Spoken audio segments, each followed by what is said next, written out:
ರಾಯಭಾಗ ತಾಲೂಕಿನ ಬೆಂಡವಾಡ ಗ್ರಾಮದ ಸರ್ಕಾರಿ ಶಾಲೆಯಲ್ಲಿ ಕುಡಿಯಲು ಒಂದಿಂಚು ನೀರಿಲ್ಲ. ಕೊಳವೆ ಬಾವಿ ಇದ್ದರೂ ನೀರು ಬೇರೆಯವರ ಪಾಲಾಗುತ್ತಿದ್ದು, ಆಟದ ಮೈದಾನ ಅಂತೂ ಕೆಸರುಮಯವಾಗಿದೆ. ಗ್ರಾಮ ಪಂಚಾಯಿತಿಯಿಂದ ಶಾಲೆಯ ಕಾಂಪೌಂಡ್ ನಿರ್ಮಾಣದಲ್ಲಿ ಭ್ರಷ್ಟಾಚಾರ ನಡೆಯುತ್ತಿದ್ದು, ಇದು ಎಲ್ಲಿ ಅಂತೀರಾ?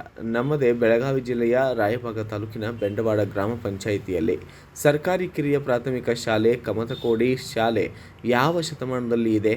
ಅಧಿಕಾರಿಗಳೇನು ನಿದ್ದೆ ಮಾಡುತ್ತಿದ್ದಾರಾ? ಭ್ರಷ್ಟ ಅಧಿಕಾರಿಯಾಗಿ ಜೀವಿಸುವುದಕ್ಕಿಂತ ನಿವೃತ್ತಿ ಪಡೆದು ಮನೆಯಲ್ಲಿ ಇರಲಿ ಎಂದು ಸ್ಥಳೀಯರು ಹೇಳುತ್ತಿದ್ದಾರೆ.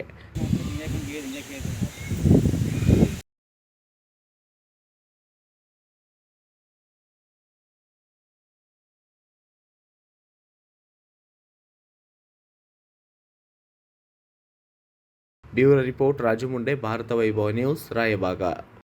Thanks for watching. Read, discuss and debate with editor Dr. Yan Prashant Rao. Wanted reporters in print, digital and visual media for Bharat Vaibhav Daily Newspaper, BV News 5 Channel and BV Fast Web News from all the talukas of Karnataka, Goa and Maharashtra. If interested, send your resume to 9019229369.